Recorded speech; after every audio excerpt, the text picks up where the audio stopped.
दोस्तों अगर आपको लग रहा है कि मात्र 1 लाख मतलब एक मामूली से 1 लाख रुपए के जुर्माने से टाइम्स नाउ ग्रुप के टाइम्स नाउ नव भारत चैनल पर कोई असर पड़ेगा, तो आप गलत है। अगर आपको लग रहा है कि मतलब एक मामूली से 50,000 के जुर्माने से न्यूज़ 18 कपा जाएगा, करोड़ों में खेलने वाला न्यूज़ 18 चैनल मात्र 50,000 रुपए के फाइन से पेनल्टी से कपा जाएगा, तो आप गलत हो सकते हैं। अगर आपको लगता है कि भारत का सर्वश्रेष्ठ चैनल आज तक मामूली से 75,000 के फाइन या एक मामूली सी छोटी सी चेतावनी से डर जाएगा, तो शायद आप गलत हो सकते हैं। जी हाँ दोस्तों, हाल ही में जैसे कि NBDSA ने टाइम्स नाउ नव भारत, आज तक और न्यूज़ 18 इन तीनों टीवी चैनल्स पर जिस तरीके से फ़ाइन और पेनल्टी लगा के इन्हें एक मतलब कह सकते बुरी तरीके से फटकारा है, क्या सच में आपको ऐसा लगता है कि इतनी छोटे से एक्शन से इतने बड़े चैनल्स की इतनी मोटी चमड़ी मतलब गेंडे जैसी मोटी चमड़ी पर ऐसे छोटे छोटे फाइन या ऐसी छोटी छोटी चेतावनियों का भला कोई असर भी होगा? दोस्तों वो सुधीर चौधरी जो ऑलरेडी तिहाड़ जेल की हवा खा चुका है, क्या आपको लगता है कि उसे ऐसी छोटी मोटी चेतावनियों से डर लगेगा? न्यूज़ 18 जो कि उस अंबानी का चैनल है जो अपने प्री वेडिंग, जस्ट शादी भी नहीं, अपने प्री वेडिंग के एक छोटे से कार्यक्रम में रिहाना जैसी विश्व विख्यात पॉप स्टार को परफॉर्मेंस के लिए बुलाए, 75 करोड़ रुपए दे के जो रिहाना को अपने शो में बुला रहा है, अपने फंक्शन में बुला रहा है, जो बंदा बिल गेट्स, मार्क जुकरबर्ग, बड़े बड़े प्रख्यात पर्सनैलिटीज़ को अपनी छोटे से कार्यक्रम में शामिल कर रहा है, उस अंबानी का न्यूज़ 18 ज़रा से अगर उस पर 50,000 का फाइन लग गया है, तो दोस्तों क्या आपको लगता है, क्या सच में आपको लगता है कि इस चीज़ का कोई एक बड़ा असर देखने को मिलेगा? दोस्तों अंबानी मात्र थूक देगा 50,000 रुपये, इनका फाइन तो ऐसे ही चुक जाना है। तो यहाँ पे दोस्तों बात फाइन की 50,000 या 1 लाख रुपए या चेतावनी की नहीं है, यहाँ पे बात पेनल्टी की नहीं है, यहाँ पे बात फाइन की नहीं है। ये तो बड़े आराम से इतने बड़े बड़े चैनलों के लिए 50,000 1 लाख रुपए कुछ मायने नहीं रखते हैं। बात यहाँ पे ये है, असल मुद्दा यहाँ पे ये है कि आखिर वो मूल वजह क्या है, वो ये जो कचरा फैलाया जा रहा है इसकी रूट्स क्या है? अगर ये चैनल इतने बड़े स्तर पर नफरती प्रोग्राम्स कर रहे हैं, नफरती डिबेट्स कर रहे हैं, तो यहाँ पे असल चीज़ जानने वाली ये है कि इतने बड़े लेवल पे नफरत फैलाने, मूल रूप से नफरत फैलाने के पीछे है कौन, किसके आदेश हैं और भला ऐसा क्यों किया जा रहा है, किसके आदेशों पर किया जा रहा है और ऐसा करने से इन चैनलों को आखिर मिलता क्या है? क्योंकि अगर दोस्तों आपको ऐसा लगता है कि NBDSA ने जो फाइन लगा दिया है तो अब तमाम गोदी पत्रकारों पर नकेल कस गई है, अब सुधीर चौधरी, अमन चोपड़ा, अमीश देवगन अब बिल्कुल सुधर जाएंगे, जैसे वो अपनी गंदी और नफरती पत्रकारिता करते आ रहे हैं, अब वो जो है जनता के हित वाली पत्रकारिता करेंगे और अब ये हिंदू मुस्लिम नहीं करेंगे। तो अगर आप ऐसा सोच रहे हैं कि ऐसे करने से इन पे नकेल कसी जाएगी, तो शायद आप गलत हो सकते हैं या आप गलत हैं, क्योंकि ऐसा सोचना ही एक बड़ी बेवकूफ़ी हो सकता है। क्योंकि दोस्तों ये पहली बार नहीं है जो NBDSA ने ऐसे गोदी चैनल्स पर पेनल्टी लगाई है या इन पे नकेल कसने की कोशिश की है। इससे पहले भी कई बार NBDSA ने इन पर फाइन्स लगाए हैं, पेनल्टी लगाई है, बहुत बुरी तरीके से फटकारा है। लेकिन जैसे मैंने बोला, इनकी चमड़ी अब गेंडे की तरह मोटी हो चुकी है, लोहे की चमड़ी हो चुकी है कि इस पे आप चाहे जितना भी वार करो, इस पे चाहे आप कुछ भी करो, इन पे 1 पैसे का भी असर नहीं होने वाला है। दरअसल अब ये चिकने घड़े हो गए हैं जिन पे आपकी ऐसी छोटी छोटी पेनल्टीज़ का, ऐसी छोटी छोटी चेतावनियों का ना कोई असर नहीं होने वाला है, क्योंकि इसके पीछे जो शील्ड है वो डायरेक्ट सरकार की शील्ड है और भला सरकार के सामने कौन टिक सकता है? दोस्तों ये पहली बार नहीं है जो NBDSA ने इन चैनल्स पर फाइन लगाया है, पेनल्टी लगाई है। इससे पहले भी आपकी स्क्रीन पर ये द वायर की खबर 28 फरवरी की दोस्तों ये खबर है, जिसमें पहले भी NBDSA ने आज तक को अपनी वो वीडियो हटाने के लिए चेतावनी दी थी जिसमें उन्होंने कम्युनल हेट फैलाने की कोशिश की थी। आपकी स्क्रीन पर ये खबर जिसमें NBDSA news broadcasting and digital standard authority, जो कि सरकार की ही एक संस्था है, जो कि कह सकते हैं एज अ वॉचडॉग काम करती है, जो तमाम इन न्यूज़ चैनल्स पर नज़र रखती है कि किसी भी तरीके की कोई नफ़रती प्रोग्राम ये लोग ना करें, लेकिन दरअसल असल में हो सब कुछ इन्हीं के ही पर्दे के पीछे ही रहा है, इनके संरक्षण में ही ये सब हो रहा है। खैर, अगर हम बात करें इस खबर की, तो टाइम्स नाउ नवभारत, अगर आपको याद होगा ये सुशांत का वही चैनल है, टाइम्स नाउ नवभारत और आपके तिहाड़ी का आज तक, इन दोनों को एनबीडीएसए ने एक कठोर चेतावनी देते हुए बोला था कि आप अपनी वेबसाइट से और यूट्यूब चैनल से एक पर्टिकुलर इस प्रोग्राम की तमाम वीडियोस को हटाएं। अब दरअसल ये प्रोग्राम कौन सा था जिसके लिए एनबीडीएसए के जो चेयरपर्सन है सुप्रीम कोर्ट के पूर्व जज जस्टिस AK सीकरी ने दोनों चैनल्स को बुरी तरीके से लताड़ते हुए ये बोला था कि आपने जो जर्नलिज्म की कोड ऑफ एथिक्स होती हैं, जो गाइडलाइंस होती हैं, आपने उनका वायलेशन किया है। Broadcaster had violated the guidelines to prevent communal colour in the reporting crime, riots, rumors and such related incidents and the specific guidelines covering reportage relating to the racial and religious harmony। कुल मिलाके जो ऐसे महाशयों के जो ये programme होते थे, मतलब हमेशा इन्होंने सिर्फ मुसलमानों को टारगेट किया है। ये बात आपको भी पता है, ये बात हमें भी पता है। अब दोस्तों, वो कौन से प्रोग्राम थे? दरअसल 29 सितंबर 2022 में टाइम्स नाउ नवभारत पे एक मुस्लिम जो है Muslim man being physically assaulted by Bajrang Dal members at the garba event. दरअसल 29 सितंबर 2022 में आपके ये सुशांत सिन्हा के चैनल पर एक गरबा इवेंट में कुछ महिलाओं के साथ अराजक तत्वों ने कुछ गलत हरकत की, जिसमें इस गलत हरकत की आड़ में इन गोदी चैनल्स ने बोला कि गरबा इवेंट में स्पेशली मुस्लिम लड़के घुसे। उन्होंने कुछ एक दो अराजक तत्वों के बजाय पूरे के पूरे मुस्लिम कम्युनिटी को ही जो है नफरत का शिकार बना दिया।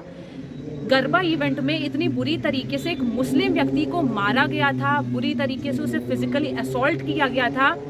क्यों? क्योंकि कुछ ऐसे अराजक तत्व थे जो मतलब गरबा इवेंट में महिलाओं के साथ छेड़छाड़ कर रहे थे। तो वो खबर दिखाने के लिए जो पर्टिकुलर आरोपी हैं, आप सिर्फ उसे पॉइंट आउट करें, लेकिन आपने उस घटना के एवज में, आपने उस घटना की आड़ में पूरे के पूरे मुस्लिम कम्युनिटी को ही बदनाम करने की कोशिश की।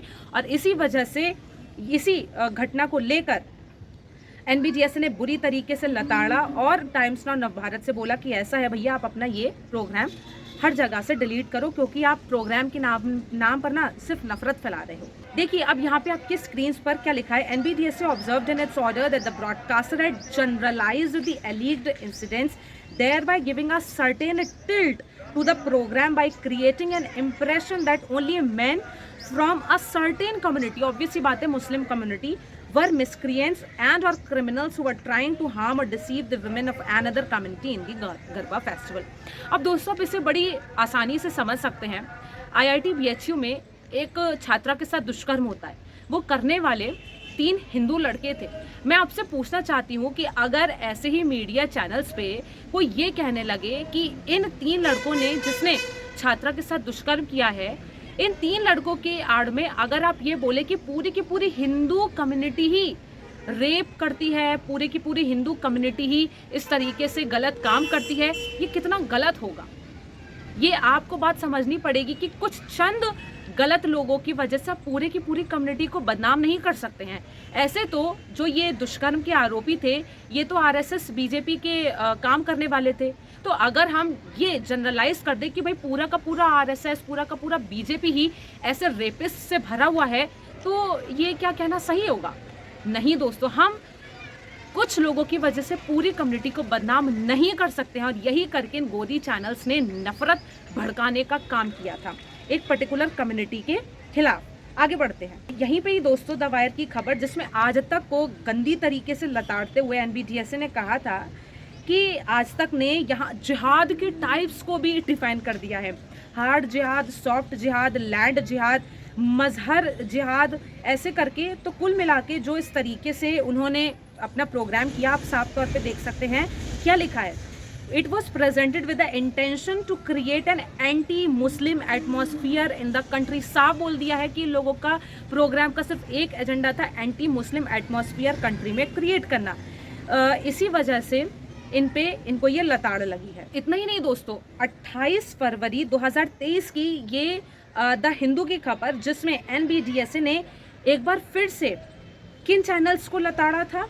जी न्यूज़ और न्यूज़ 18 को कोड ऑफ एथिक्स और ब्रॉडकास्टिंग स्टैंडर्ड्स और जो एक स्पेसिफिक गाइडलाइंस होते हैं पत्रकारिता के, उसका वायलेशन जी न्यूज़ और न्यूज़ 18 ने किया था। तो पहले भी न्यूज़ 18 और जी न्यूज़ को लताड़ पड़ चुकी है, लेकिन मजाल है कि ये लोग सुधर जाए।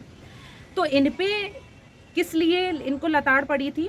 आपकी स्क्रीन पर ये खबर, न्यूज़ 18 इंडिया ने जनवरी 18 2022 में एक डिबेट कंडक्ट करवाई थी, जिसमें उन्होंने 20% मुस्लिम 80% हिंदू करके 80-20 हिंदू मुस्लिम नफरत भड़काने का काम किया था अपनी डिबेट में।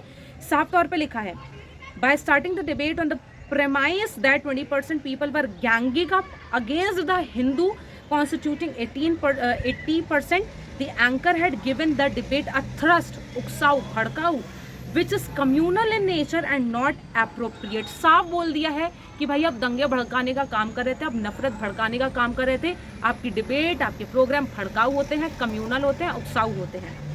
इसी के चलते पहले भी NBDSA ने 50,000 रुपये का फाइन जी न्यूज़ पर लगाया था इस तरीके की ये कम्युनल हेट फैलाने के लिए। उसके बाद अगली खबर आपकी स्क्रीन पर, जहाँ पे जो आपके अमन चोपड़ा, वेरी फेवरेट एंकर, जिनके नाम में तो अमन है, उनका नाम तो भले से ही अमन है, लेकिन वो असल में मतलब एक अलग ही लेवल की नफरत फैलाने का काम करते हैं। तो दरअसल में इनका नाम अमन नहीं बल्कि चमन होना चाहिए, नफरती चमन इनका नाम होना चाहिए। ये न्यूज़ 18 के एक बहुत ही बड़े पत्रकार हैं और इनके प्रोग्राम का नाम है देश नहीं झुकने देंगे, और जितना ज़्यादा ये देश को झुकाने का काम कर रहे हैं, इनसे ज़्यादा कोई और नहीं कर रहा है। बहरहाल इन्होंने अपने इस कार्यक्रम में देश नहीं झुकने देंगे, अमन चोपड़ा ने अपने प्रोग्राम में प्रवीण नेतारू, ये दोस्तों एक खबर थी जिसमें प्रवीण नेतारू के मर्डर केस को इन्होंने एक पर्टिकुलर रिलीजन से जोड़ दिया था कि इसमें जो दोषी हैं पूरा का पूरा मुस्लिम कम्युनिटी को बदनाम करने की कोशिश की थी। आपकी स्क्रीन पर NBDSA noted that during the debate the anchor instead of blaming a few miscreants, जो असल दोषी थे उन्हें दोषी ठहराने की बजाय जिन्होंने मर्डर किया था पूरी की पूरी कम्युनिटी को बदनाम किया। Miscreants for the murders and violence in fact blamed the religion for the violence that occurred. मतलब साफ तौर पे दोस्तों इनको भिगो के जूते मारे जाते, लेकिन मजाल है कि ये लोग सुधर जाएं। उसके बाद दोस्तों अगली एक खबर, अगस्त 5 2022 को एक इन्हीं अमन चोपड़ा ने गजवाए हिंद करके प्रोग्राम जो है प्रेजेंट किया था, देश नहीं झुकने देंगे, जिसका नाम था गजवाए हिंद। इसमें भी उन्होंने एक पर्टिकुलर कम्युनिटी को बदनाम करने की कोशिश की थी। आपकी स्क्रीन पर the authority observe that the broadcast attempted to communalise the issue in respect of demographic changes around the border areas of the country due to inflation. In this matter also it imposed a fine of 20,000 rupees. तो अगर आप सोच रहे हैं कि ये अभी जो हाल में इन पे 50,000 का फाइन लगा है तो इनसे कोई फ़र्क नहीं पड़ने वाला है। ऐसे लाखों के फाइन्स इन पे ऑलरेडी पड़ चुके हैं, मोटी चमड़ी, इन पे कोई असर नहीं होगा। अगला आपकी स्क्रीन पर जी न्यूज़, जिसने 12 जुलाई 2022 को Uttar Pradesh population control bill को लेकर अगेन उन्होंने एक मुस्लिम समुदाय के प्रति नफरती प्रोग्राम किया था। इसको लेकर NBDSA ने बोला था कि NBDSA said it was permissible to conduct a debate on the issue of the population explosion, but the broadcast apparently lacked objectivity। वास्तुपरकता नहीं थी प्रोग्राम में, कोई न्यूट्रलिटी नहीं थी, lacked objectivity and neutrality as it focused only on the religion community as being solely responsible for the population growth. इनके कहने का मतलब ये था कि सिर्फ मुस्लिम समुदाय ही है जिसकी वजह से भारत की पॉपुलेशन इतनी ज़्यादा बढ़ रही है। कुल मिला के वो बदनाम करने की कोशिश कर रहे थे और इसी की वजह से इन्हें बहुत गंदी तरीके से NBDSA की तरफ से लताड़ पड़ी थी। और उसके बाद लगातार दोस्तों, जैसा कि आपने हाल ही की खबर सुनी होगी कि टाइम्स नाउ नवभारत के हिमांशु दीक्षित, जो कि अभी एक चूजे नफरती पत्रकार है, वो आज तक के सुधीर चौधरी तिहाड़ी, वो और आपके वेरी फेवरेट अमन चोपड़ा और अमीश देवगन का न्यूज़ 18, इन तीनों चैनल्स पे टाइम्स नाउ नवभारत पे 1 लाख रुपए, न्यूज़ 18 पे 50-50 हज़ार रुपये। और आज तक के सुधीर चौधरी को एक नॉर्मल वार्निंग मिली है कि जिस तरीके से आपने ये नफरती प्रोग्राम्स किए हैं, इसकी वजह से NBDSA ने आप पे पर्टिकुलर ये फाइन या पेनल्टी लगाई है। दरअसल दोस्तों, सुधीर चौधरी आज तक के बड़े पत्रकार ने मोदी सरनेम को लेकर जब राहुल गांधी की सांसद सदस्यता खत्म की गई थी, तब इस तिहाड़ी ने राहुल गांधी जो विपक्ष के एक बड़े नेता हैं, उन्हें चोर और लुटेरा बोला था, जिसकी वजह से इन्हें एक कठोर चेतावनी दी गई है कि आप विपक्ष के इतने बड़े नेता को चोर और लुटेरा बोल रहे हैं। और सबसे बड़ी बात, इन्होंने एक बहुत ही प्यारा सा प्रोग्राम प्रस्तुत किया था, जिसमें इन महाशय ने बोला था, मतलब एक जो इनके जो टिकट्स थे प्रोग्राम के, इन महाशय ने लिखा था कि आज मुस्लिम इलाके, कल मुस्लिम देश। आप शब्दावली का इस्तेमाल देखिए कि कितना भड़काऊ किस्म के ये लोग प्रोग्राम करते हैं, जिसकी वजह से इन्हें NBDSA की तरफ से लताड़ा गया कि एक पर्टिकुलर मुस्लिम कम्युनिटी को ही टारगेट करके इन्होंने ये प्रोग्राम बनाया था, मुस्लिम पॉपुलेशन को इन्होंने जो है अटैक किया था। इसके बाद जो आपके अमन चोपड़ा वेरी फेवरेट और अमीश देवगन, इन्होंने जो श्रद्धा आफ्ताब मर्डर केस था, अगर आपको याद होगा, जिसमें जो श्रद्धा वॉकर थी, उनके 35 टुकड़े उनके बॉयफ्रेंड आफ्ताब ने किए थे, उसमें भी इन्होंने बोला था कि भाई ये लव जिहाद का मैटर था। इसी पर जस्टिस AK सीकरी ने इन्हें लताड़ते हुए ये बोला कि आप हर चीज़ में लव जिहाद नहीं घुसेड़ सकते हैं, बिकॉज लव जिहाद इतना सेंसिटिव शब्द है, इसे बड़ी ही सेंसिटिविटी और समझदारी से शब्द को प्रयोग करना चाहिए, वरना ये हमारे संवैधानिक ढांचे को बिगाड़ सकता है, अशांति फैला सकता है।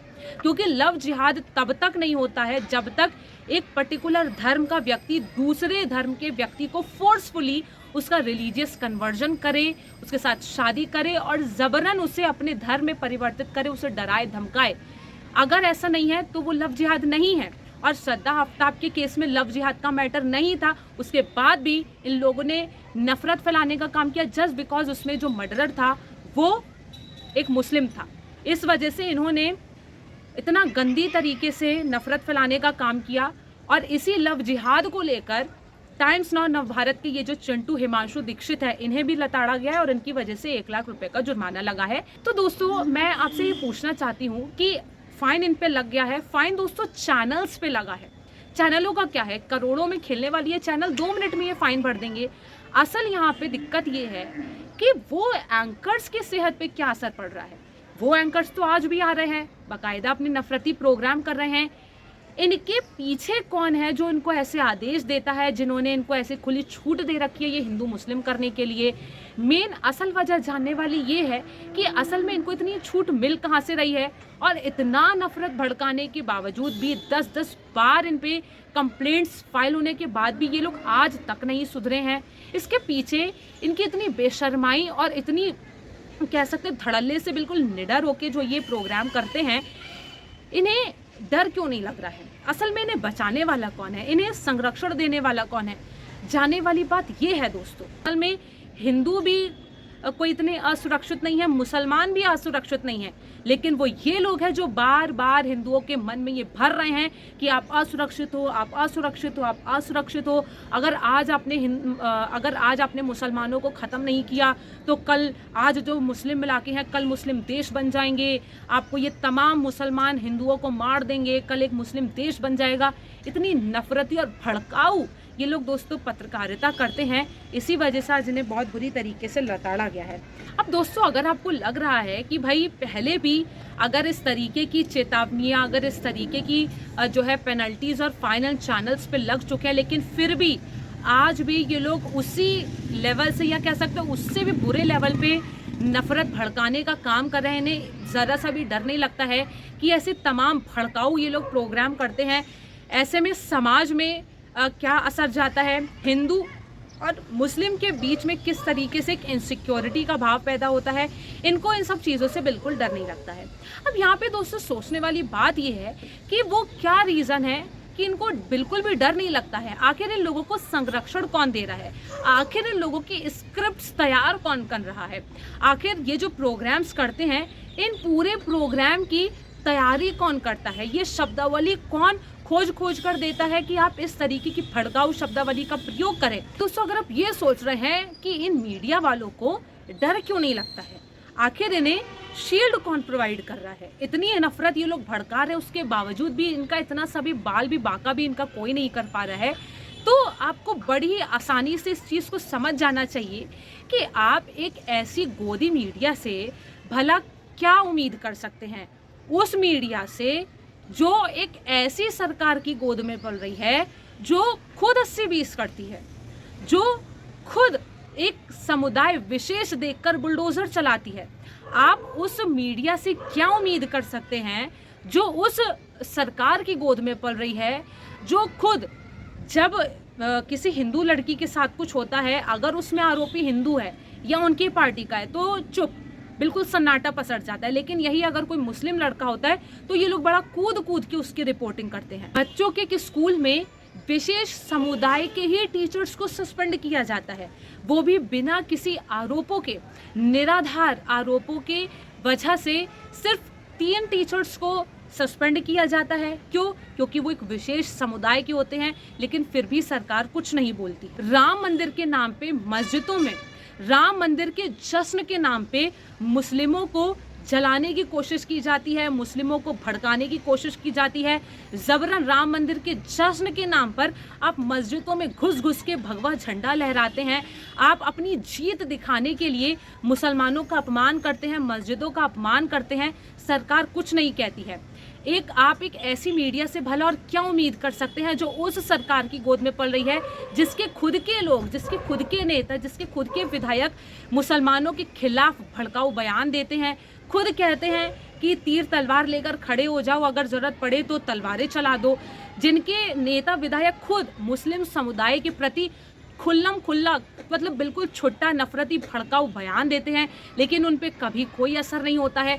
उस मीडिया से आप क्या उम्मीद कर सकते हैं जो एक ऐसी सरकार की गोद में पल रही है जिसके खुद के रिकॉर्ड्स इतने खराब हैं कि सबसे ज़्यादा कम्युनल हेट, सबसे ज़्यादा हेट स्पीचेस इस ही सरकार के कार्यकाल में बढ़ी है। एक ऐसी सरकार जिसको बिल्कुल फर्क नहीं पड़ता है कि क्योंकि भाई 80% हिंदू हैं, राम मंदिर हमने बना दिया है तो हमें हिंदुओं के तो वोट मिलने ही हैं, मुस्लिम जाए भाड़ में, मुस्लिम तो इस देश का हिस्सा है ही नहीं, कुल 20% है, उनके वोटों की हमें ज़रूरत नहीं है। इस वजह से वो बेधड़क होकर मुसलमानों के प्रति इतनी नफरत भड़का रहे हैं, लेकिन उन पर कभी कोई असर नहीं होता है, उन पर कभी कोई एक्शन नहीं लिया जाता है। तो अगर सरकारें इस तरीके का पूरा ढांचा खड़ा कर रही है, तो इस ढांचे के अंदर जो माल मसाला गोदी मीडिया भर रहा है, वह खुलेआम नफरत भड़काने का काम कर रहा है, तो आपको समझ जाना चाहिए कि क्यों ये गोदी मीडिया इतना बेखौफ होकर नफरत भड़का रहा है। क्योंकि इनको पालने वाली सरकार ही खुद एक विशेष समुदाय के प्रति इतना गलत प्रोपेगेंडा चलाने की कोशिश कर रही है। और दोस्तों, अगर तमाम हिंदू भाई ये सोच रहे हैं कि भाई अब तो हम सुरक्षित हैं, अब तो मीडिया भी बिल्कुल मुसलमानों के खिलाफ है, सरकार भी अब एकदम हिंदुओं के प्रति राम मंदिर बना के हिंदुओं का संरक्षण हो रहा है, तो शायद आप बेवकूफ़ हैं।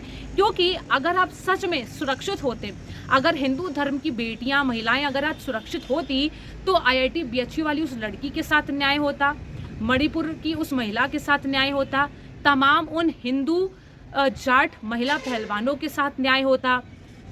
उन पे ना गोदी मीडिया बोली, ना आपकी सरकार बोली। तो दरअसल दोस्तों, ना ही ये मीडिया आपकी सगी है, ना ही ये सरकार आपकी सगी है।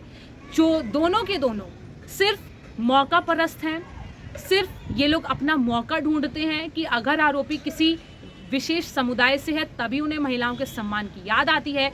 अगर वो आरोपी खुद की BJP से है, RSS से है या हिंदू है, कोई कुछ नहीं बोलता है, ना बुलडोजर चलते हैं, ना कोई कार्रवाई होती है, बृजभूषण जैसे लोग छुट्टा घूमते हैं। अगर आप ऐसा सोच रहे हैं कि हिंदू सुरक्षित हैं, अगर दोस्तों आप ऐसा सोच रहे हैं कि हिंदू बलशाली है, शक्तिशाली है, अब हिंदू अपनी सुरक्षा के लिए लड़ रहा है, ये सरकार हिंदुओं की सुरक्षा के लिए लड़ रही है, तो दोस्तों आप सरासर बेवकूफ़ बनाए जा रहे हैं, आप खुद बेवकूफ़ बन रहे हैं। क्योंकि दरअसल ये मीडिया आपकी सगी है ही नहीं। अगर आप सोच रहे हैं कि ये मीडिया हिंदुओं की सगी है, हिंदुओं के हित की बात करती है, तो दोस्तों इसे ना हिंदुओं के हित से कुछ पड़ी है, ना ही इसे मुसलमानों के हित से कोई पड़ी है। ये मीडिया और ये सरकार जहां पगड़ी देखती है तो खालिस्तानी बता देती है। ये मीडिया, ये सरकार जहां सफ़ेद टोपी देखती है तो आतंकवादी बता देती है। यही मीडिया अगर कोई हिंदू होता है, हिंदू में भी बीजेपी होता है, आरएसएस से जुड़ा होता है, ये चुप होती है। लेकिन असल में इसे आपके हिंदू बेटी बेटियों से कोई मतलब नहीं है। ये सिर्फ अपनी रोटियां सेक रहे हैं। सरकार को फुल फ्लेज्ड पब्लिसिटी मिल रही है, सरकार को फुल फ्लेज्ड इनका प्रमोशन हो रहा है। गोदी मीडिया फ्री में इनके लिए प्रचार प्रसार कर रही है, सरकारी कार्यकर्ता बन चुकी है, सरकार का प्रचार कर रही है और बदले में गोदी मीडिया को उनकी तनख्वाह मिल रही है, बड़े बड़े मोटे मोटे ऐड मिल रहे हैं। तो दोस्तों दोनों का फायदा तो हो रहा है, लेकिन बीच में असल में पिस कौन रहा है? आप और हम जैसे छोटे आम आदमी सरकार और मीडिया की इस डिमांड एंड सप्लाई, इस प्रॉफिट लॉस के सौदे में फंस कौन रहा है? हम आम आदमी, इन दोनों की फैलाई जाने वाली नफरत का शिकार कौन हो रहा है? आप और हम आम आदमी। तो दोस्तों आपको समझने की ज़रूरत है कि दरअसल ये सब अपनी अपनी रोटियां सेकने का काम कर रहे हैं। हिंदू और मुस्लिम दोनों ही सरकार से बहुत दूर है। जितना दूर एक मुस्लिम सरकार से है, उतना ही दूर एक हिंदू भी सरकार से है। बाकी दोस्तों इस मुद्दे को लेकर आप क्या सोचते हैं कमेंट सेक्शन में हमें ज़रूर बताएं। तब तक के लिए मुझे दीजिए इजाज़त। नमस्कार।